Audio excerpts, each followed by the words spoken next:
This is Mission Control, Houston. That was Mission Control in Houston talking about a state of emergency that they have declared on the loss of communication with the Space Shuttle Columbia.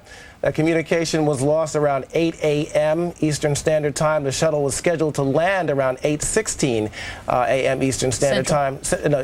We are on the phone now with former Chief Astronaut and Captain Jim Lovell.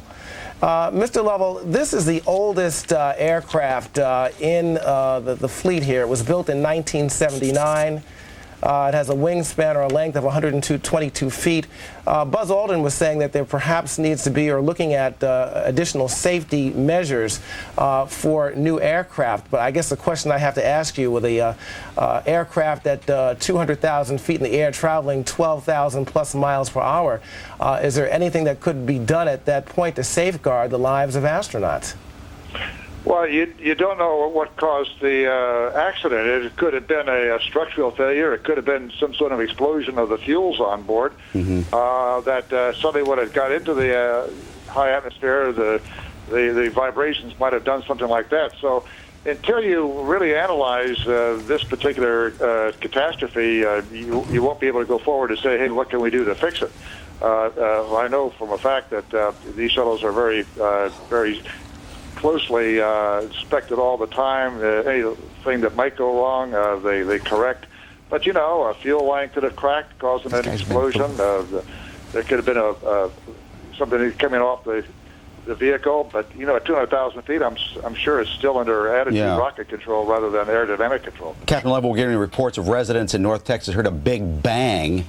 And the windows shook in their house. They thought it was a sonic boom going overhead, they said. Another guy described it like a tornado, very loud and intense, shook his whole house. It was loud enough and it was low enough, he thought, that it shook his building, but still is so incredibly high in the air. Yeah, it could have been an explosion rather than a structural failure. So, you know, that'll have to come in the analysis later on. You know, Captain Lovell, you know better than anyone, really, what these astronauts on board were experiencing as they were coming in for a landing. What's it like on board 16 minutes before you're supposed to land? I can imagine that everybody must be... Is it tense or is it exciting? Well, I've never been on a shuttle or the orbiter, so I don't really know, but I would suspect there's a sort of a sigh of relief that coming back home. They're only 16 minutes from landing at the Cape, and you know, we've had well over 100 of these flights, and the vehicles have worked perfectly. And so, you know, and because if you look at the analysis, all of our shuttle accidents have occurred inside or near or in the atmosphere. So it's the atmospheric part of the flights that are probably the most critical for any kind of a failure. Captain, of course, with the Israeli colonel on board this flight, there was a lot of concerns about security. I've got to ask you, do you think there would be any possibility that terrorism could be involved with this particular incident here? You're asking the wrong person about that. I have no idea. I'm sure the security down at the Cape with the vehicle and the people was very, very close and very secure, and so I doubt that very seriously. Captain Lovell, before you go, we're going to bring Buzz Aldrin back in here, and hopefully we'll hear from you again, Captain Lovell. I'm about ready to get on an airplane that's 3 years younger than that shuttle was. Oh, my goodness. So I'm heading off right now. Well, Captain, we appreciate the information from you. Okay. A man who certainly had been through it, of course. Remember Jim Lovell on Apollo 13 and all the troubles they had, and we were very afraid we were going to lose him and his co-pilots on Apollo 13. Most of you remember the movie, of course, with Tom Hanks, and Tom Hanks played Captain Jim Lovell in that film. Very harrowing flight coming back in. Yeah, let's bring back in Buzz Aldrin, if he's with us. Mr. Aldrin, are you back with us? I want so. Oh, not yet. Oh, Mr. Aldrin, can you hear us? Yes, I can hear you. Okay, we were just talking to Jim Lovell about what has happened here today. It certainly looks like there's been a catastrophic end to the Space Shuttle Columbia's flight. What Jim Lovell was just saying was that the most dangerous part, I guess, I mean, other than takeoff, is when he was saying the atmospheric parts of the flight, meaning coming back into the Earth's atmosphere. Why is that so dangerous?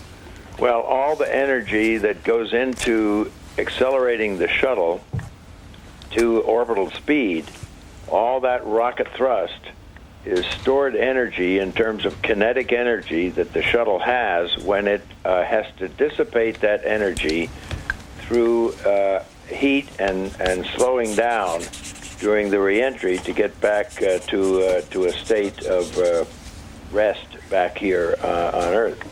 So the same amount of energy has to be removed from the shuttle in the form of light and heat and energy changing the motion of it. It's where all the friction takes place, takeoff and landing. Interesting to note, too, the Columbia was the first space shuttle to go into space. Once again, it's the oldest in the fleet. It was assembled in 1979. And here we are now in the year 2003, this aircraft returning to Earth, and communication was lost with all astronauts on board around 8 o'clock Central Standard Time. Our Brett Baer, one of our reporters, of course, at the Pentagon, says the Pentagon officials are holding meetings on the shuttle situation, which now looks like a shuttle disaster. Secretary Rumsfeld has been briefed and is in his office at this moment. And yet, Mr. Aldrin, I mean, it's so interesting to hear all of the sort of stress that happens when they're coming in for a landing, and yet NASA has never lost a space crew during landing. And, you know, we were talking here earlier about how they almost make it seem easy. You know, it sort of comes gliding down and miraculously it hits the target. But this is the most dangerous, would you say, part of the entire journey? Well, no, I would say the most dangerous is the launch phase and probably the first few seconds of launch until... A great deal about our national identity. It continues to be the case that even if people don't watch every shuttle launch, when they come here to Washington, they head straight to the Air and Space Museum, because when they go in there, they know that they're standing basically at the center of the American dream, and space has been an important part of the American dream from the very beginning. The question now, I think, is how we translate that dream into a reality of a program that's adequately funded and has a clear direction and a clear sense of purpose. A very big set of challenges that we're going to face in the coming weeks and months. Enormous. John Pike, thank you. I want to go to my colleague Kieran Chetry down in Studio N with an update on the morning. Kieran? Shepard, and right now it is almost exactly 3 hours to the exact second that the shuttle Columbia was supposed to land.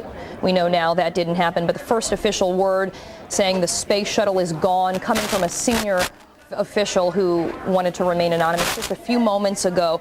Meantime, people living in the city of Nacogdoches, right there in East Texas, about 100 or so miles north of Dallas, are finding this, of Houston rather, are finding debris from the shuttle scattered everywhere. In fact, I talked to somebody that lived nearby who called Fox News before we knew anything about the shuttle, saying they just heard this enormous roar overhead. It shook their house for a very long period of time, several minutes, and then they ran outside to see what was going on. But now they are finding pieces of debris that a senior official is saying indeed belong to the shuttle Columbia. In fact, one man, a dentist, said that it crashed right through his office. He has about a 3-foot-long chunk just smashed right through his door. But the one important thing before I go is that NASA is stressing for anybody not to touch any of this debris.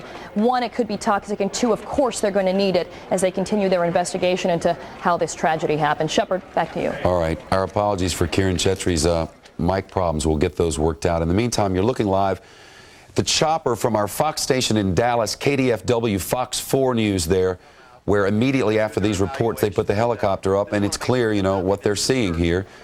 The authorities have roped off an area with crime tape, and that's believed to be at least a piece of what was Space Shuttle Columbia. You know, we mentioned an hour ago that these pictures would dominate much of the day, and that is certainly proving to be the case. Many small pieces reported across Natchitoches, Texas. My apologies for mispronouncing that earlier, but we now know across 3 states. Let's listen. I would anticipate they're going to be finding a lot of this debris right now, and then for the next several years, maybe decades, that they will be finding individual pieces when a farmer plows a field or something like that, or a hunter goes out into the woods and stumbles across a tile or some of the smaller pieces and things like that. Because you think 40 miles and it was going, I believe, 12,000 miles an hour when it was over North Texas, then that could be a very, very large debris field. That's the chopper reporter from KDFW in Dallas. Monitor things here. We understand that there's a lot of debris near Nacogdoches, and we have not been there. But if we go there, we won't be able to do live shots for our viewers back in North Texas. So we're going to try to see if we can find any more in this area. We'll have to refuel, and then we'll be back, go from there. So there you have it. These pictures will become very familiar, and you wonder how helpful any of this can be. The chopper pilot making a statement that certainly rings true across the vast lands of Texas, a sparsely populated area. Much of this about which we're speaking, there could be pieces, as he mentioned, for decades and decades to come. So there you have it. That's the reality. Senator Kay Bailey Hutchinson is on the line with us. And Senator, as though I've been watching this for a number of hours as you have, it's truly impossible to believe. It is. It's just gripping. I was out walking this morning in my neighborhood in Dallas, and I heard what seemed like a sonic boom. I've heard them before because we have F-16 trainers in the Fort Worth, Dallas area.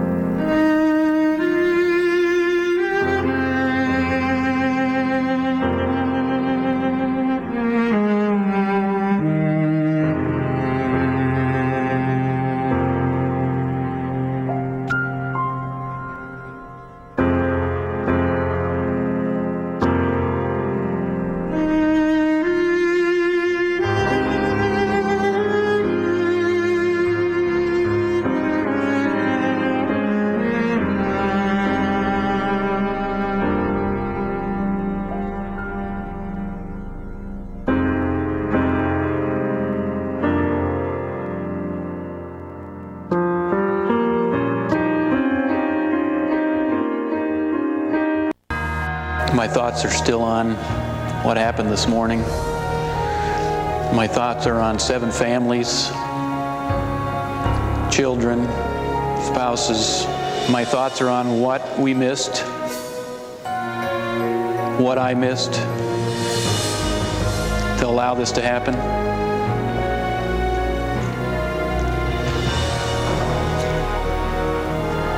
It's going to be a difficult day. A somber nation salutes 7 heroes lost in a tragedy in the sky over Texas. Good evening, I'm John Scott. 11 hours ago, the news jolted a nation grown complacent with spaceflight. Shuttle Columbia broke apart on re-entry. All 7 astronauts are dead. Now begins the painstaking search for the cause of this, the most deadly accident in the history of space exploration. In this hour, we'll talk with former astronauts who flew Columbia, as well as heroes of the Mercury and Apollo programs. We'll also get a read from a congressman on the future of the space program. John Kasich, who usually hosts this hour, will be joining me as well. But first, let's go to Texas, where Big Story host John Gibson has the latest on recovery of debris and perhaps even some astronauts' remains. John? John Scott, they are finding what they believe to be human remains here in Texas. By and large, in the easternmost part of Texas, near the Louisiana border, where they've begun to find, well, astronauts' remains. We have no further details on that, but we have seen pictures of a helmet. We've seen pictures of a uniform patch, all signs that the astronauts did come down with the flaming shuttle. Meanwhile, this is an event that has spread all over the state of Texas, from Dallas all the way to the Louisiana border. This morning in Dallas at 8 a.m. local time, hundreds, if not thousands of people were awakened to a tremendous explosion. People from Senator Kay Bailey Hutchinson, who was out for a walk and heard the explosion in the sky and looked up, to my wife, who was awakened at 8 o'clock by what sounded like a tremendous explosion. And then the debris literally began to rain down on Texas from Fort Worth, a little town called Burleson, south of Fort Worth, all the way to the Louisiana border, through towns like Waxahachie, Palestine, Nacogdoches, and San Augustine. I am in Nacogdoches, Texas, where it appears that the greatest amount of debris has come down. 500 reports to 911 here of bits of debris that have fallen on the area. A very large piece that was on the Nacogdoches runway, at the airport, other pieces on ranches and farms throughout the area. And this is very piney woods country, which sets up an interesting problem for those NASA officials who are going to try to find virtually every piece of debris. Some of it is lost in the woods and may not be found for literally years. But thousands, as I said, thousands of Texans heard it this morning, and one of them is Kim Anderson, who is from Nacogdoches and joins me here. Kim, what did you hear? I heard it sounded like something had hit the roof of my house with a loud explosion at the same time. And this woke you up? Yes, sir. Yes, sir. And did it feel like a concussion? Yes. At the same time that I heard the noise, you could feel it at the same time, and that's what woke me up. All right, Kim Anderson, who lives here in Nacogdoches, just one of literally thousands of people, John, who heard this at 8 o'clock local time, of course 9 o'clock Eastern, as the shuttle was transiting over Dallas-Fort Worth, headed for Florida, and broke apart in the sky. In addition, people in this area are being warned not to touch the debris that they may have found. Some very toxic propellants are used in the shuttle, and some of these debris pieces are contaminated with those toxic residues. 27 people went to an emergency room here in Nacogdoches after they handled pieces. Before they heard they were not supposed to, they were instructed to wash their hands profusely to make sure the stuff is off. No one has been hospitalized. And the U.S. Attorney here in Texas has warned people, don't try to take this stuff home for a souvenir. The fine could be $250,000, and if you are convicted of willfully taking any of these pieces home, you could be convicted and put in jail for 10 years. There is a picture of a helmet, once again a all too uncomfortable reminder of the people who died in this shuttle accident. They're going to be cleaning this stuff up for a long time around Nacogdoches and Palestine and other towns in southeastern Texas, and NASA astronauts are already on the scene trying to identify key pieces of debris that they're going to need to try to discover what happened. I'm in Nacogdoches, Texas. This is John Gibson. John Scott, back to you. You know, John, it astounds me that the shuttle is comprised of millions of pieces. Some of them obviously would have burned up in that re-entry accident, but astounding to me that I'm not hearing any reports of anybody on the ground being hurt by this falling debris. Have you heard anything like that? Well, it's been a couple of close calls. Here in Nacogdoches, a report today that a dentist had a piece of shuttle debris come through the roof of his dental office and land in the waiting room. I don't think he was open today, but there are a couple instances where pieces have had near misses with people on the ground. John Gibson reporting live from Texas tonight. John, thanks. Columbia, you might know, was the oldest member of the shuttle fleet, although Shuttle Discovery actually had made more flights. We have with us a former astronaut who flew aboard Columbia, Catherine Sullivan, a veteran of 3 shuttle missions, 2 of them on board Columbia. Also joining us, Malcolm McConnell, author and journalist who has extensively covered the shuttle program.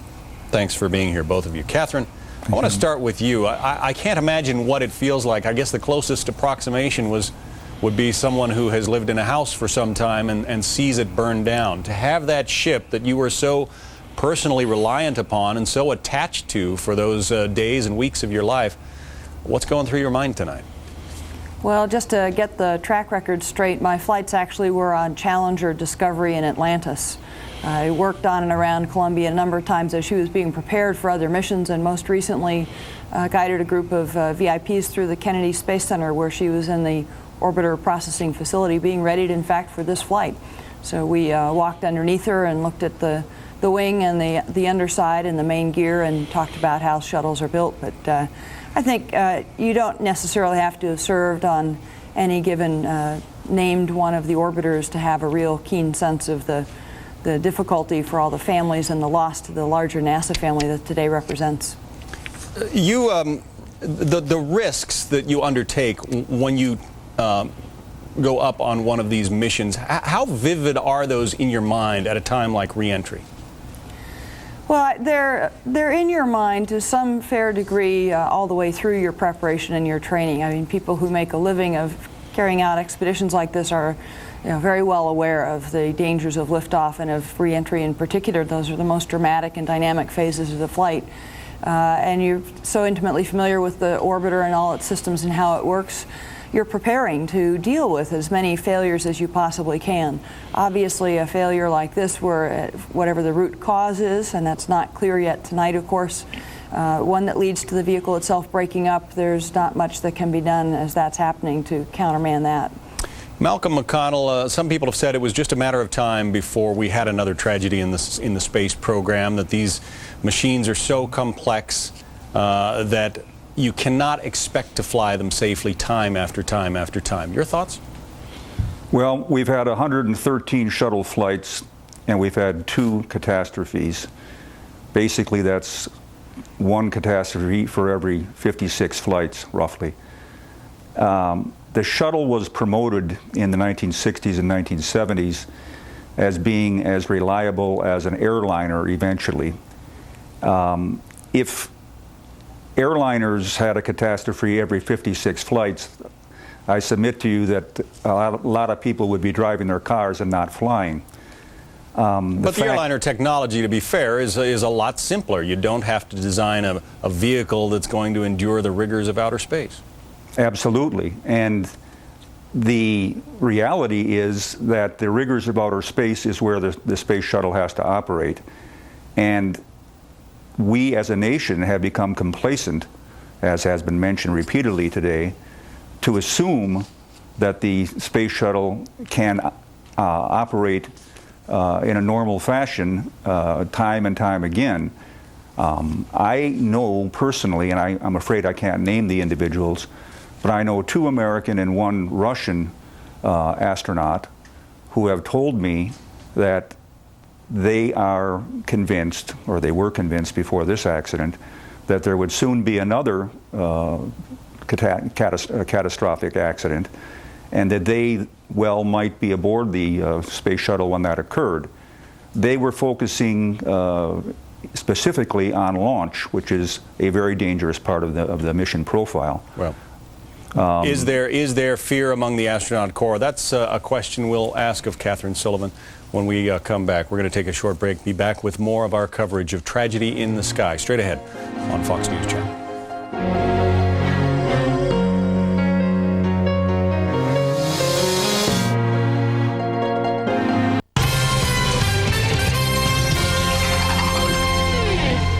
Coverage of the tragedy in the sky, the Space Shuttle Columbia, in a moment. I'm Carol Iavana, and here are some of the other stories making headlines at this hour. Iraq says Hans Blix has accepted its invitation to come to Baghdad for talks. The chief weapons inspector will reportedly arrive on February 8th for talks with Iraqi officials, aimed at resolving ongoing disputes over inspections. A spokesman for inspectors couldn't confirm the trip, saying they're still waiting for Iraq to agree to more private interviews with Iraqi scientists and U-2 reconnaissance flights over central Iraq. Saddam Hussein met with his military commanders Saturday, preparing them for an attack. He told his men to keep cool and control their temper. Iraq says in case of war, it has a secret weapon. The vice president of Iraq told a German magazine that his country will unleash thousands of suicide attackers if the U.S. invades. For years, Saddam has given money to the families of Palestinian homicide bombers. Urban warfare exercises going on in Kuwait, a few miles from the Iraqi border. The live fire drills are aimed at honing the skills of American soldiers in case they have to go to Baghdad. British forces are now on their way to the region as well, along with a British aircraft carrier and helicopter carrier. Next update at the bottom of the hour. Stay tuned for more of tragedy in the sky.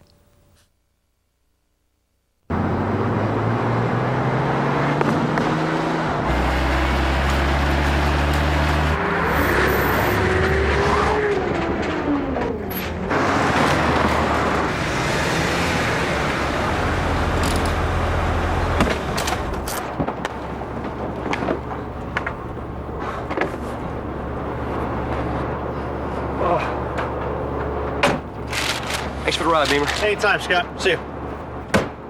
I took the risks and started my own business. taking risks. That's what you have to do. But here's a way to help your business with no risk at all. Just call for your free trial version of QuickBooks Pro, America's #1 best-selling small business accounting software. That's right, I said free. For no money, not even a shipping charge. You'll get this free trial version of QuickBooks Pro from the makers of Quicken, so you know it's easy to use. Want to write a check? You just start typing, and QuickBooks Pro fills in the rest. It shows you how much money you're owed and who owes it. It even prints invoices with your company logo. And QuickBooks Pro can save you even more time with features like estimating and job costing. And it integrates with Microsoft Word and Excel. Look, we all take risks in business. Now take advantage of an honest, no-risk opportunity. Call for your free QuickBooks Pro trial version now. There's no bill, no hassle, no risk. You can't do better than that. Call 1-888-427-2296. The Shuttle Columbia. It was a mission that started with 7 brave men and women, but ended in tragedy. As information continues to unfold about this disastrous and devastating event, stay with the Fox News Channel for our special night of live programming. Tonight, join us for Tragedy in the Sky, the Shuttle Columbia. Our special primetime lineup will bring you complete coverage and the very latest in this ongoing story. Tonight, stay with the Fox News Channel.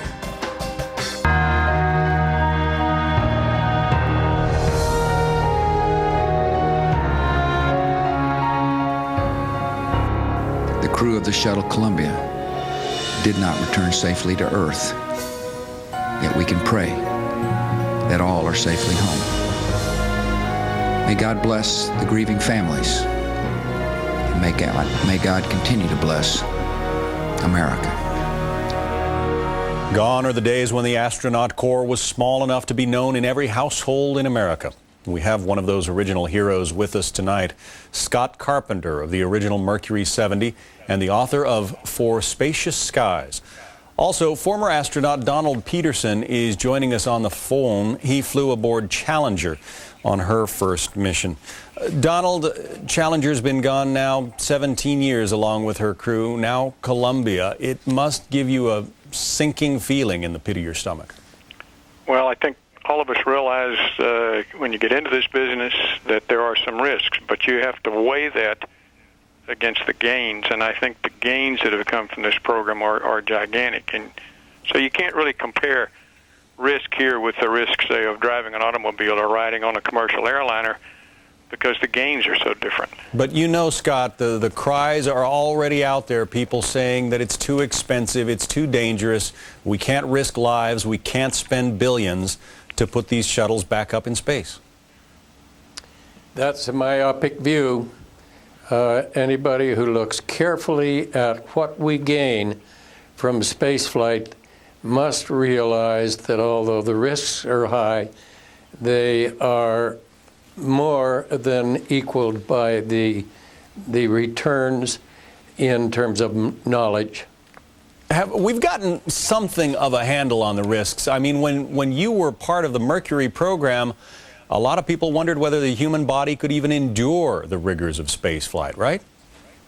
Yes, there were a lot of unknowns in those days that are no longer unknown. We know much more, but one thing has not changed, and that is the abiding faith of all of us who fly there that the gains justify the risks. You and a lot of your compatriots, you know, came out of the military tradition, the tradition of test pilots, and people who were sort of paid to live on the edge of the envelope at all times.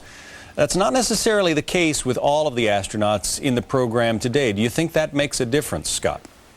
I think it is true of all the astronauts in the program today. We recognize our dangers that we face, and we recognize our replaceability and our expendability. It's part of the game. Donald Peterson, what's this accident going to do to the morale of the astronaut corps? I think short term there'll be a lot of grief and some shock. I think long term it really will not change the way that astronauts and both flown and unflown astronauts feel about flying in space. I just think people who come into this program understand that there are risks. They're willing to face those risks. And having made that decision, I don't think they're deterred much by the risks or by the consequences. What if the consequences, though, are a lengthy shutdown of the program? I mean, some of these people have been waiting for their first flight for years. Are they going to be willing to wait perhaps years more if that's what it takes to get the shuttles flying again? Well, I think some of us, I was one of the people that waited a long time after some Apollo flights and a Skylab were canceled. I think people who want to do this will wait. There's another consideration here, though, and that is we have a space station on orbit. We need the shuttle to support that space station, so I don't really think we're going to see the shuttle grounded for like it was after the Challenger accident for a long, long period of time. Wouldn't it be prudent, though, to sort of take it all apart, kick all the tires, and really figure out exactly what went wrong here, or do you think that can be done in short order? I think they're going to have to do what they can do in much shorter time than they had with Challenger, because to fail to do that would mean that I think we cannot support the space station adequately without the shuttle. Scott Carpenter, back to your thoughts on the mindset of the people who are coming into the program. These astronauts who lost their lives today, they knew the risks and they gave their lives doing what they wanted to do? Of course, they realized that they were expendable. And to your question about how long will they wait, they will wait as long as it's necessary to help us press on. All right, Donald Peterson and Scott Carpenter. It's good to have you both with us. Thanks for your insights. Still ahead. When the Space Shuttle Challenger blew up, the investigation stopped all flights for nearly 3 years. Building a replacement cost nearly $2 billion. Will Congress still want to cough up the cash to grow our space program? John Kasich will have more on that question straight ahead.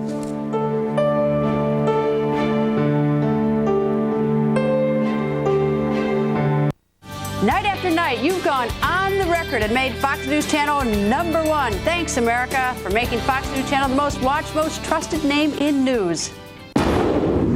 His mission was classified top secret. Then he discovered... What do you know about the Pentagon's war study? A deadly conspiracy. We've been lied to. This is top secret. Is it stolen? Now he'll risk everything. I need the Washington Post to reveal the truth. Neutralize him. Based on a true story. James Spader, Claire Forlani, Alan Arkin. It's over. It's not over. The Pentagon Papers, an FX original movie coming in March. Introducing Mama's Trio from Romano's Macaroni Grill. Our homemade lasagna, hand-rolled cannelloni, and chicken parmigiano together at last. That was beautiful. Romano's Macaroni Grill, making life delicious. Yeah, we do a neighborhood diet watch, and Shawnee, you're down to about 210 now. You know, I've always been kind of like fluctuating weight. It goes up and down, you know. But there's a plus or minus factor in there. I love fruit. Fruit's good. Banana splits, blueberry cobbler. We put this baby through some serious reps, huh, Shawnee? Shawnee used to spot me, but he's coming off an injury, so as soon as that's healed, we're back on the horse. I mean, this was money well spent. When you have a dream, the goal is larger than life. Feel the glory and cast aside your fears. Dream Team, exclusively on Fox Sports World. Looking for heat? Action? Excitement? Then get in the zone. The Hot Zone, where you can find ethnic and homegrown adult programming featuring the newest names in the business. 24 hours, 7 days a week. You know what you want. Now you know where to go. The Hot Zone from Spice Digital Networks. Not everyone is meant to make a difference. But for me, the choice to live an ordinary life is no longer an option. Hang on. Hold tight for the ultimate spin. Brace yourself for the first blockbuster of the year. Tobey Maguire and Kirsten Dunst's sizzle. Spider-Man is guaranteed to blow you away. Rated PG-13.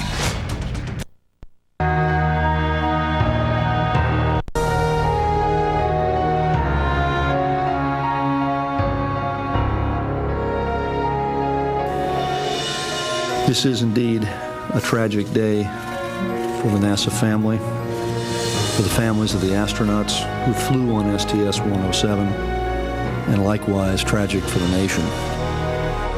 When Space Shuttle Challenger exploded just after launch in 1986, John Kasich was serving in Congress. He's an expert on how you pay for expensive programs like space exploration. He is, of course, host of From the Heartland, which normally airs in this time period. He joins us now from Columbus, Ohio. Also joining us, Brian Chase, the executive director of the National Space Society. He's in Washington, D.C. John, there will be rumblings in the halls of Congress that maybe another shuttle, maybe a replacement is going to be too expensive and maybe it's not worth the risk. What do you think is going to be happening on Capitol Hill after what took place this morning? I don't think that'll be the case, John. I'll tell you why. It's because America has an emotional commitment to the space program. I mean, this morning when I heard that the shuttle had gone down, I felt like I was hit with a sledgehammer, and I thought back, why? You know, why am I so emotional about this, even beyond just the loss of life? And when I think back to being a young boy sitting on the porch with my mother and father the night we landed on the moon, let's tell you, the space program's a part of John Kasich, and I think it's a part of most Americans. And Congress is a reflection of the people. And, well, yeah, we're going to look at this. We're going to figure out what went wrong. But just like they said today, we're going to fix it, and we'll move on, and we'll do what it takes, because space really is, in many respects, the final frontier. Brian Chase, how long is it going to take to figure out what went wrong? Well, I think clearly we've heard from NASA today that it could take quite some time to determine that, and I don't think we want to prejudge the timeline involved there. But they're going to do a very thorough job in investigating this. I do agree with some comments from the last segment that we can't wait as long to return to flight as we did with the Space Shuttle Challenger, because we do have crew on orbit right now with the International Space Station, and they require the Space Shuttle in the long term for propulsion to reboost the station and to ferry up supplies and crew. So I think it could take some time to determine it, but it's going to be significantly less than what it was with Challenger. In one of the NASA news conferences today, it was said that that crew on board the space station can go until June with the consumables they have on board. After that, somehow they're going to have to get resupplied. Now, I know they have that escape pod, that Soyuz spacecraft that's there. They could certainly come back to Earth in that. But do you see there being an answer to this problem, this question of what went wrong before June? I'm not sure if the shuttle will be necessarily the system to supply the station in the summer. I know that NASA will be looking at those options. They've had discussions with our international partners in looking at ways that those nations can help assist with space station logistics. The Russians have a Progress robotic vehicle that will be ferrying supplies to the space station, I believe even tomorrow, and that's going to help maintain the space station through June. And clearly beyond that, you could look at options that have a more robust schedule of the Progress launches and perhaps Soyuz launches and perhaps some mix of international launches until the shuttle does fly again.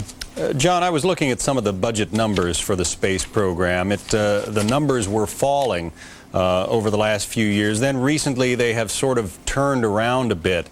Despite this accident, do you think there will be the sentiment in Congress to keep the budget money flowing to NASA and perhaps even increasing it year after year? Well, Sean O'Keefe, who is really viewed as sort of a bean counter, was put in charge of NASA because they needed to figure out ways to innovate, to make sure this program was going to stay on cost, to sort of clean it up from the standpoint of a fiscal point of view. But look, space again is emotional. It's similar to the great explorations, whether it's climbing Mount Everest.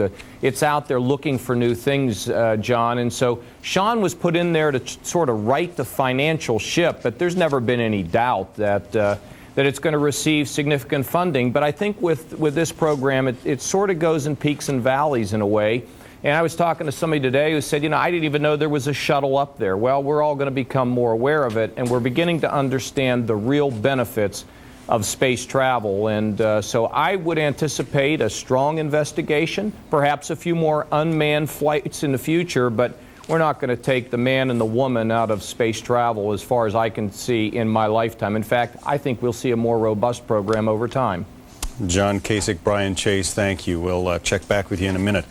Also coming up, the silence of a Saturday morning on the Texas plains, shattered by a frightening roar, then a shower of flaming debris, We'll talk with a resident who witnessed Columbia's fiery end straight ahead as our coverage of tragedy in the sky continues. Make a wish, Ma. Oh, let me get the plates, Mom. With which arm? I don't mind, honey. All grown up and they still depend on me. I wouldn't have it any other way. You know what I wished for out there? That I'll always be as independent as I am today, and that I never leave a burden to those kids. I know what funerals cost. That's why I got life insurance from Colonial Penn. Now is the best time to call Colonial Penn. Because benefits are based on your age, the amount of coverage you can get will never be higher. Plus, your acceptance is guaranteed. If you're 50 or older, you cannot be turned down regardless of your health. It's affordable. Your coverage costs just $6.95 a month per unit. What's more, that rate will never go up, and your benefit never decreases. So call now. Call 1-800-742-9889 to receive your free information in the mail. That number again is 1-800-742-9889. The storm is coming. Thunder, lightning, and metal. Now, racing's greatest drivers compete on NASCAR's legendary track. The Daytona 500 returns this month, only on Fox. Fox News Channel. Global coverage with a world of understanding. Fair and balanced. Live on location from the cities, the nations, the world. Reports you can trust. Top correspondents getting the facts fair. The news balanced. Fox News Channel. A focus on world events and the impact here at home. Covering news from all fronts. Reporting second to none. Global coverage with a world of understanding. Fair and balanced. Fox News Channel. The most powerful name in news.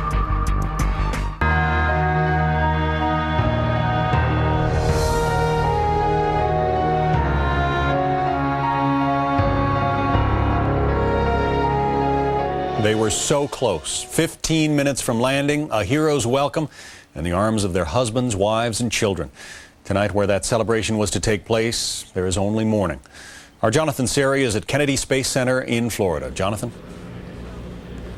Hi, John. You know, it is perhaps the second most dangerous part of the mission, the most dangerous being liftoff. But because there has never been an accident like this upon re-entry, it seemed like no one was expecting it. In fact, NASA officials say the weather was perfect here in Florida, perfect for a landing. They were prepared for a major celebration, happy reunions of family members, but instead, as we speak, the flags are flying at half-staff.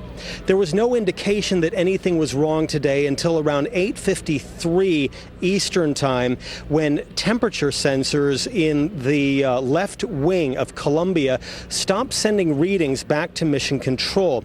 This in itself was not cause for major alarm, as it's happened on previous missions without incident. But when Mission Control lost voice and data contact with the shuttle, they knew something had gone terribly wrong. Debris is scattered across a wide area in Texas. Investigators want to gather as much of it as possible, but are cautioning residents not to touch it because it could expose them to toxic propellants. So they're telling people instead to call 911. Shortly after launch on this mission, the launch on January 16th, it appears that a piece of foam insulation broke off the external fuel tank and struck the shuttle's left wing, possibly damaging heat-resistant tiles designed to protect the shuttle during re-entry. That impact was on the left wing. And certainly we have all the indications that Milt talked to you about were on the left wing. We can't discount that there might be a connection. But similar incidents have happened on a total of 9 shuttle missions, including 6 Columbia missions. So investigators are cautioning that at this point they have no smoking gun. John, back to you. In Florida. Thank you, Jonathan. Some folks in Texas were looking skyward at 8 this morning, knowing in advance Columbia would fly overhead. But the show they saw wasn't glorious, just gut-wrenching. Bob Moulter is one of those who witnessed the tragedy in the sky. He joins us now by phone. Bob, were you looking for the shuttle on its flyover, or did you hear the sound and that's what alerted you? All right, we have lost our contact with Bob Moulter for the moment, but in the meantime, we want to find out what the effect is of such a catastrophic event on Americans both inside and outside the space program. Let's go back to a shuttle veteran, Catherine Sullivan. She flew on board the space shuttles in the past. Catherine, I want to share with you my 9-year-old son. I told him this morning what had happened, and he turned to me and he said, "Dad, I think I don't want to be an astronaut anymore." Now, obviously, a lot of little kids would have that fear, but do you worry that maybe the engineering graduates who are in college right now, or people who are perhaps the future lifeblood of the space program, might be put off by what happened today? No, I think, as was said on a previous segment, there is a certain passion for knowledge and for exploration that fuels much of the American psyche, and I would say the human spirit in general. And there will be those put off by this tragic loss and the recognition brought close to home that sometimes we pay great prices for exploration. But the history of exploration has always had moments of great cost. It has still added up over all the centuries of human history to great advantage and great advance for all of humankind, and certainly is, I think, very much embedded in many people's heart and soul. I think there will be plenty of folks to fill the ranks and take up the challenge again. Well, Give me a personal feeling from your own vantage point. You're out of the space program, no longer an astronaut. You put a lot of hours in the sky. But when you hear about something like this happening, do you sort of, in the back of your mind, breathe a sigh of relief and say, wow, I'm glad I'm on the ground today? Well, it does remind all of us that it can be a tough day and bad things can happen. I've been in touch with my own family today, and all coming from aviation. They're said out loud, they're real glad that my number of launches always matched my number of landings. So I think it takes all of us back and reminds us that we had good luck and good fortune and good success on our flights, and you can't take that for granted on any aircraft or space flight. I know that NASA spends an awful lot of time training. I mean, you astronauts spend years in the program working on a mission that is far in the offing before you ever hit the launch pad. Is this going to change anything about the training regimen, do you think? I think it's possible, as we get further in and discover what the actual cause of this chain of events today was, that we might find some things we can do differently in training. If it was something rooted in the structure of the orbiter itself, once you're heading towards the peak heating and maximum dynamic pressure regime of reentry, you're committed. There isn't much you can do if those sort of dynamics get a hold of the vehicle and start to disintegrate it. Let's bring in another veteran of the shuttle program, Jack Lausma. Jack, it's my understanding you actually flew Columbia on one of her first missions, correct? Yes, sir, I did. I flew the third test flight of the space shuttle in 1982, and that space shuttle was the only one we had at the time. That was the Columbia. Right. So to know that big and beautiful and complicated bird is gone tonight, what's running through your mind? Well, there's a lot of nostalgia associated with that, but the first things that come to my mind are the grief that we share with, and the sorrow with the families, and with all of those associated with them. And so I think we need to stop and remember them before we go on trying to place blame and find other reasons. But the Columbia was the workhorse of the space shuttle program back then. It's flown some 28 flights, including this one. It was a different Columbia than the one we have now. It's more well appointed, has a new cockpit and better living quarters and so forth. But nevertheless, it was the Pathfinder. And it was because of the Columbia that we were able to develop and continue to design and fly the other space shuttles. And it was the workhorse. It was the one that took the heavy payloads up.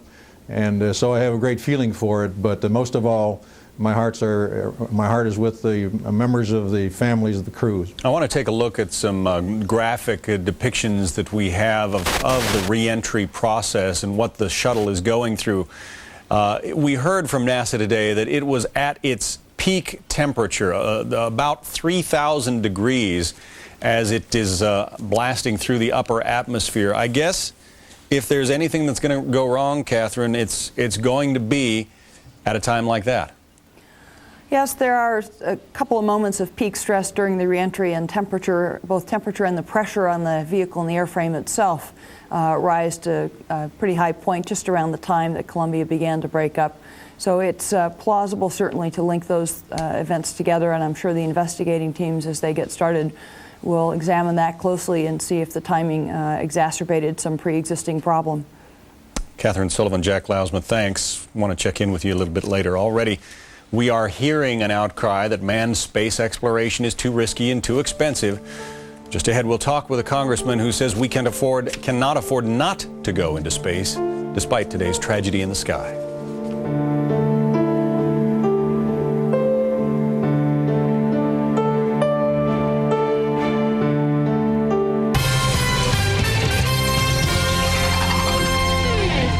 Coverage of the tragedy in the sky, the Space Shuttle Columbia, in a moment.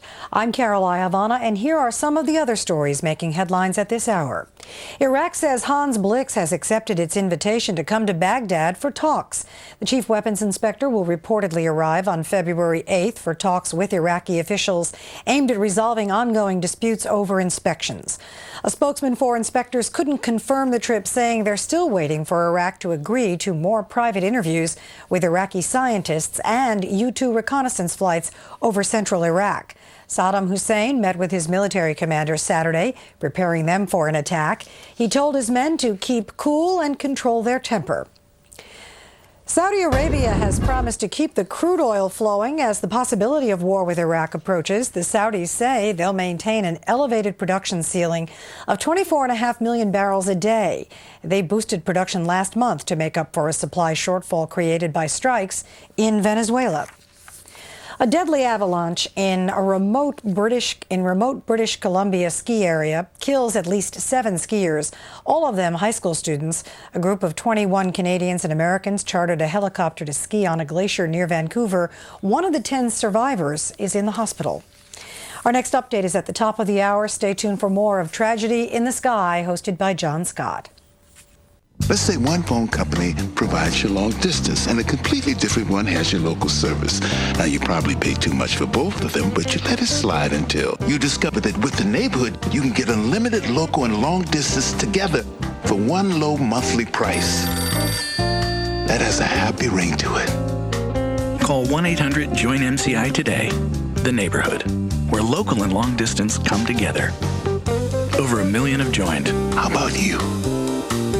Excuse me? Dad, don't look. Well, you're wearing a towel. No, don't look at the scale. Maybe you should be eating Total cereal. I eat Special K, thank you. You know, a study of calcium supplements and reduced calorie diets suggests you could lose more weight and burn more fat by adding more calcium to your diet plan. So? Only Total has 100% daily value of calcium. Special K is hardly any. Say no more. I'll take the Total. You're still here, aren't you? Yeah, just leaving. Total. A smart way to lose the weight. IBM Security, real people, not actors. Excuse me, sir, you ever worry somebody might steal the information on your computer? There are things I have on my computer I would rather people didn't know about, financial things. Customer data. Credit card numbers. Definitely concerned about hackers. You can get your computer with a security chip. It's like a lock for all of your password locks. Would that be something your clients would really like? Something that we would like. 500,000 desktops and notebooks were stolen last year. Suppose somebody stole this. You can't even joke around like that. There's so much information. It would be devastating. It has software you can order that can help get your computer back if it's stolen. If your computer ever gets stolen, it can be tracked. I've never heard of that. The secrets of your clients are critical. I don't know that you can really put a price on it. IBM can build security right into your computer. This NetVista desktop has an embedded security chip. It's just $729 and has an Intel Pentium 4 processor designed to run today's apps and tomorrow's. Buy yours with the Intel Pentium 4 processor now and ask for this free fingerprint USB hub to help give you more security. The more security you can put on it, the more valuable it is to us.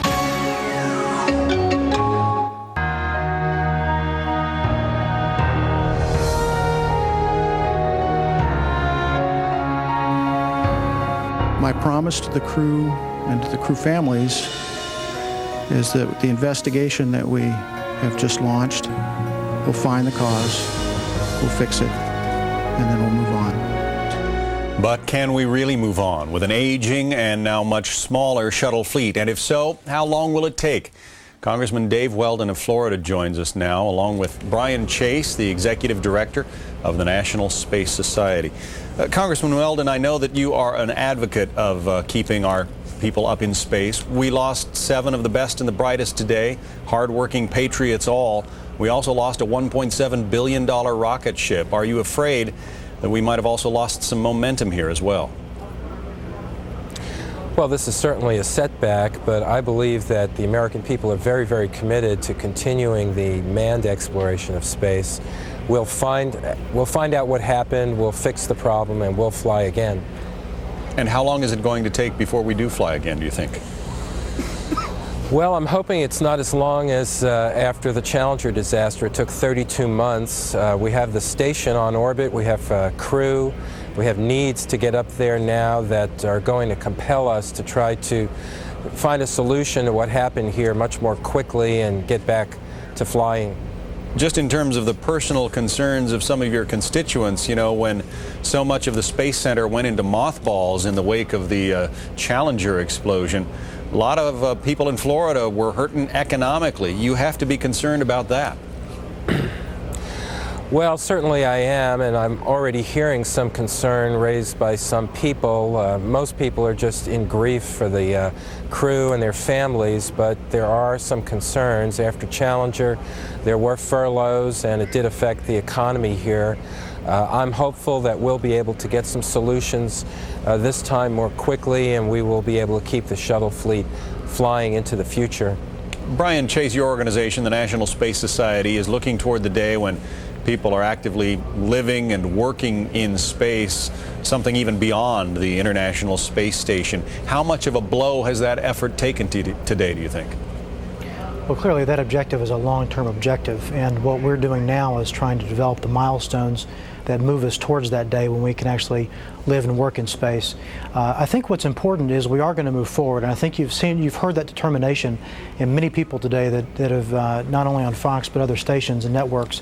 And most importantly, the ones who have expressed the most dogged determination are those who are right there on the edge of the risk, and those are the astronauts themselves. Both they and their families have stated emphatically that it's important that we continue to explore and continue to open the frontier of space. And you saw that as well after Challenger and after the Apollo 1 fire. They were the first ones to say we have to continue this program. And I think that's what's going to continue to motivate the American people and indeed the entire world to support space exploration. Congressman, the shuttle, no matter which shuttle, is perhaps the most complicated machine ever built by man. And yet it's 1960s and 1970s technology in many respects. Is it time, do you think, to go back to the drawing board and come up with something new? Well, NASA has a plan to develop something new. I think what's going to happen is you may see those plans accelerated. The current timeline was to maybe field a replacement to the shuttle in about 15 years, and some people may start looking at doing it sooner. Let me just point out to you that the shuttle that flies today is not the same shuttle that flew 25 years ago. NASA has done a lot of very sophisticated upgrades to the shuttle, and it's a much more modern machine, though obviously the airframe is still the same, and it still has some of the original parts and materials in it, of course.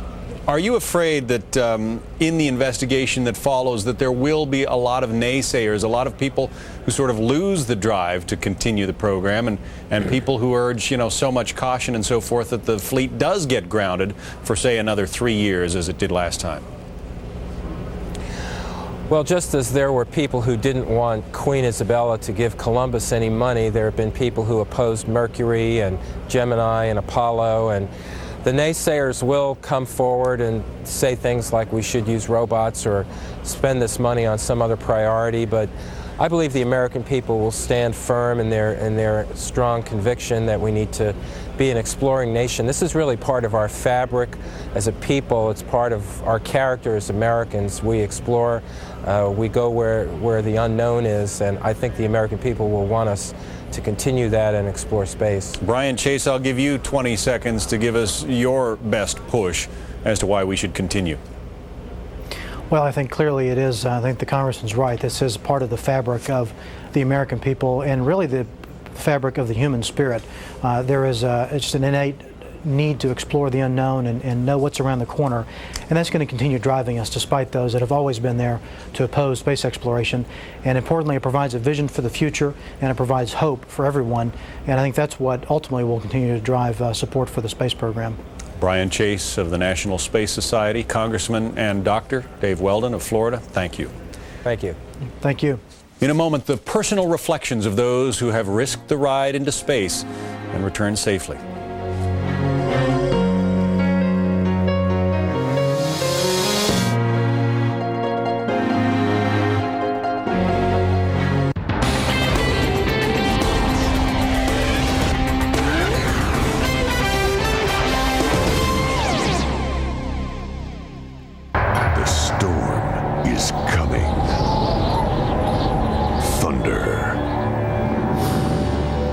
lightning, and metal. Now, racing's greatest drivers. Oh, you believe that? Compete on NASCAR's legendary track. The Daytona 500 returns this month, only on Fox. Need cash fast? Just pick up the phone now for up to $500. Qualify in 2 minutes or less. National Money Service can help you 24 hours a day, 7 days a week. You're welcome. The money you need will be in your account tomorrow. Thank you so much. Let us help you with unplanned car repair bills, medical bills, household repairs, or anything else you need money for. So if you need up to $500 before your next paycheck, we can help. Call now. Call National Money Service now. You have a tax problem or owe money to the IRS, please stay tuned for some important information. The IRS is now reconciling back-owed taxes, liens, levies, payroll taxes, even penalties. If you act now, the Seidelman Law Firm can settle your IRS debt for just pennies on the dollar. Don't wait until it's too late. Call the Seidelman Law Firm now and settle your IRS problems for only pennies on the dollar. Don't be another IRS victim. Call today for a free confidential tax analysis. Call toll-free 1-800-315-4884. You're losing your hair, and you haven't ordered Avocor yet? Hi, I'm Derek Cope, race car driver and TV analyst. You've heard all about Avocor for years, but did you know that medical studies and the FDA have reported the body chemical DHT as the leading cause of hair loss?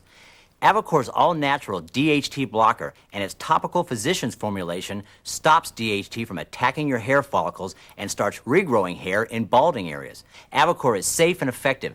In 6 years of use by tens of thousands of people, Avocor regrew hair on most everyone, including me. We guarantee it. Join the tens of thousands of satisfied Avocor users who have reversed their hair loss. It's guaranteed. Call 800-621-3594. Now you can use Avocor risk-free for 1 full year. It's guaranteed.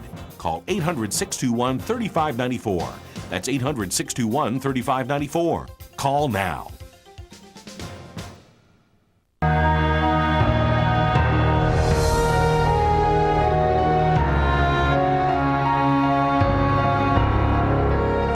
Tonight, our nation is heartsick over the loss of 7 brilliant and accomplished men and women. For those in the small fraternity of the space program, though, it's a loss even more personal. We're rejoined now by former astronauts Harrison Schmitt and Catherine Sullivan. Also, Malcolm McConnell, author and journalist. Harrison, you were one of the last men to walk on the moon. In those days, even though the moonwalks had become almost routine, there was still the feeling this is a very, very dangerous business. Put today's events into perspective for us, would you? Well, first of all, nothing is routine. I don't care what you're doing. It's not routine. There's always a risk, and human beings are maybe unique in that they are willing to take risks for what they believe in, what they care about. It's not only in our nature, it's a gift. And Americans maybe are more that way than other groups, but still it is inherent in our species, and I think without question it will continue. But I think of what happened in the waning days of the Apollo program. You had, what, 3 flights that Congress had canceled, essentially, didn't want to pay for them because they felt that public support for those moonwalks, and you were on the last one, I believe, the public support was waning. Well, I think it was a joint effort by more than just the Congress. The then administration, and indeed maybe the national media, had many other things, important things on their mind, and we have to recognize that. However, even with the cancellation of the last 3 planned Apollo flights, we gained a major first, second order understanding of another planet, which relates very directly to our own planet and its history, and to other aspects of space exploration. We really have opened up a new frontier in space with Apollo. And that part of that frontier was being explored for 16 days by Columbia. Near Earth space is very clearly a part of our accessible environment now, and Columbia was demonstrating that every day, every hour, and every minute. The scientific returns from Columbia have, in large part, been received here on Earth, and the sacrifice of the crew of STS-107 and of Columbia certainly has been rewarded, at least in that way. Catherine Sullivan, you're on with Malcolm McConnell, the author, and I wanted to give you a chance to respond to something he said earlier. He said he has spoken privately with several astronauts in the program now who are quite concerned about the reliability of the shuttles. Your thoughts? Well, not having been privy to those conversations, all I can say is that everyone I knew in the program when I was there, and all of my friends who are still in the program, certainly know that there is always a remaining probability and to some degree of a certainty that there will be some other accident, there will be some other incident. No system is perfect, and that there is a bit of a roulette wheel chance about who will be on the orbiter when next we have a very difficult day like we have today. I will say I don't know anyone in my cadre who was unduly concerned anymore. That, you know, an engineer knows the risk and reliability of a system that you're working with. The shuttle's a good basic system for the time and place that we built it. It's been difficult but doable to extend its life to this point, and I think a good and productive way. The question that perhaps has accelerated towards us after today's events is how shall we go forward from this point, sustaining the remaining shuttles we have and hopefully accelerating a stronger and better, more reliable replacement. All right, thank you. We'll have some of the final images of Columbia and her crew in just a moment.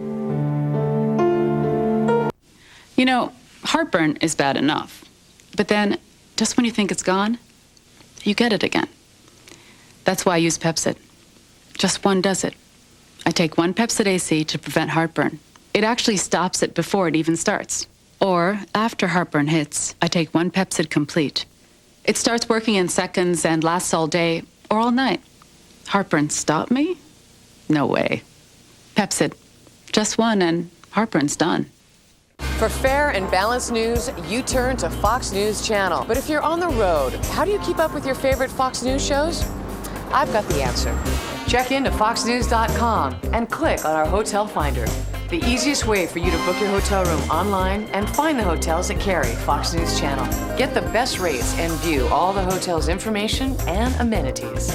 If you like to hit the gym early or sit down to dinner late, you'll find exactly what you're looking for. Finding great accommodations is quick and easy. It's so simple. First, go to foxnews.com, then click on our hotel finder. Now pick your city, then select your dates, and check out the best rates on thousands of hotels from coast to coast. Confirm your reservation and you're booked. It's that simple. It's the easiest way to reserve the very best. Fox News Channel Hotel Finder, now on foxnews.com.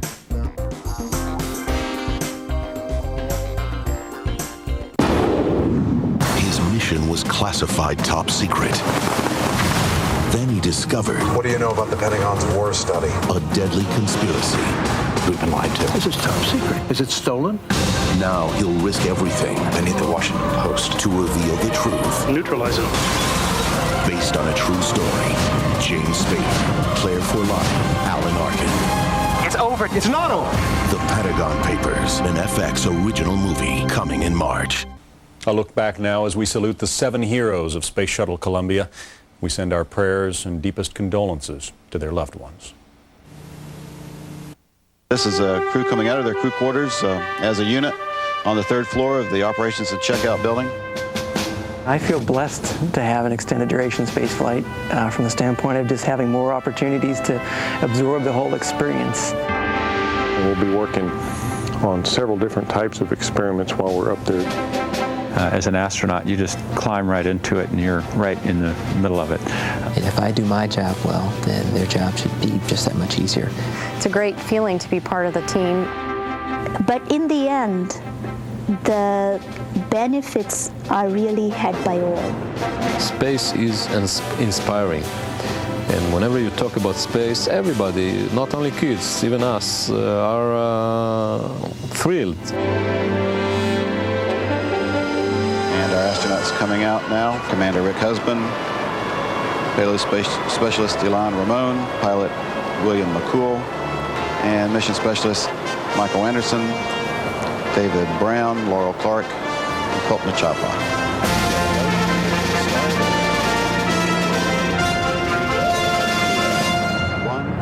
We have booster ignition and liftoff of Space Shuttle Columbia with a multitude of national and international space research experiments. So we kind of cover the broad spectrum that you can cover, and we'll be up here for 16 days working around the clock. The funnest part is definitely swimming through the air. It's just incredible. This is a very risky endeavor, pushing back the frontiers in outer space. And Columbia, Houston, we see your tire pressure messages, and we did not copy your last. Roger. Things were going so well and turned out so badly. At 9 o'clock this morning, Mission Control in Houston lost contact with our Space Shuttle Columbia. And as we've seen it coming across, the shuttle started breaking up. There was a very loud, like an explosion, except that it was continuous. It shook the house, and it just disintegrated.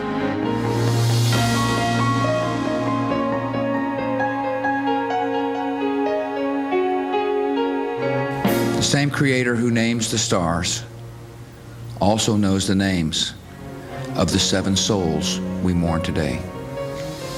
The crew of the Shuttle Columbia did not return safely to Earth. Yet we can pray that all are safely home.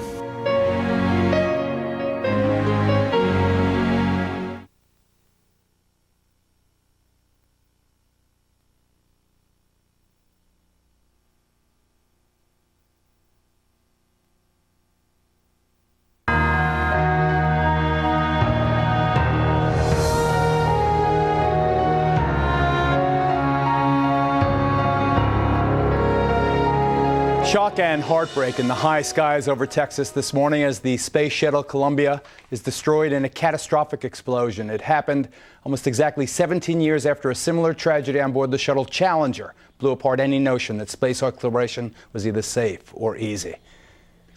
We'll be right back. A Fox News Alert. More coverage of the tragedy in the sky, the Space Shuttle Columbia, in a moment. I'm Carol Iavana, and here are some of the other stories making headlines at this hour. Iraq says Hans Blix has accepted its invitation to come to Baghdad for talks. The chief weapons inspector will reportedly arrive on February 8th for talks with Iraqi officials aimed at resolving ongoing disputes over inspections. A spokesman for inspectors couldn't confirm the trip, saying they're still waiting for Iraq to agree to more private interviews with Iraqi scientists and U-2 reconnaissance flights over central Iraq. Iraq says in case of war, it has a secret weapon. The vice president of Iraq told a German magazine that his country will unleash thousands of suicide attackers if the U.S. invades. He adds that suicide bombers will be Iraq's new weapons, and they will be used outside of Iraq. Urban warfare exercise is going on in Kuwait, a few miles from the Iraqi border. The live-fire drills are aimed at honing the skills of American soldiers in case they have to go to Baghdad. British forces are now on their way to the region as well, along with a British aircraft carrier and helicopter carrier. Our next update is at the bottom of the hour. Now stay tuned for more on the Shuttle Columbia tragedy and at large with Geraldo Rivera. That's coming your way next right here on Fox News Channel. Stay with us. Hi, everybody. I'm Geraldo Rivera, continuing the wall-to-wall Fox News coverage that this tragic story, the story of the Columbia shuttle, so richly or so painfully deserves, I should say. 12 hours after Columbia became a meteor, breaking apart and streaking to its doom this morning, the numbers are already painfully familiar. 7 astronauts, 4 of them rookies, returning to Earth on board Columbia, traveling at 12,500 miles per hour, with re-entry temperatures outside their windows reaching 3,000 degrees Fahrenheit. Their families waiting at the Florida landing strip just 15 minutes away. When 40 miles above a nation grown accustomed to pride in our accomplishments beyond the wild blue yonder, the spaceship breaks apart, scattering debris and spreading what remains of its precious human cargo over a terrible trail that stretches over 100 miles and 2 states. In death as in life, they are heroes all. It is easy to overlook the dangers of travel by rocket and the difficulties of navigating the fierce outer atmosphere of the Earth. These astronauts knew the dangers, and they faced them willingly knowing they had a high and noble purpose in life.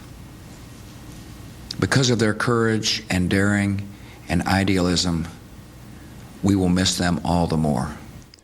Why did they risk so much? When the Shuttle Challenger went down 17 years ago, I remembered John McGee's ode to all high flyers. It seems appropriate again. Oh, I have slipped the surly bonds of earth and danced the skies on laughter-silvered wings, McGee wrote. Up, up the long, delirious blue, I've topped the wind-swept heights with easy grace, with neither lark or even eagles flew.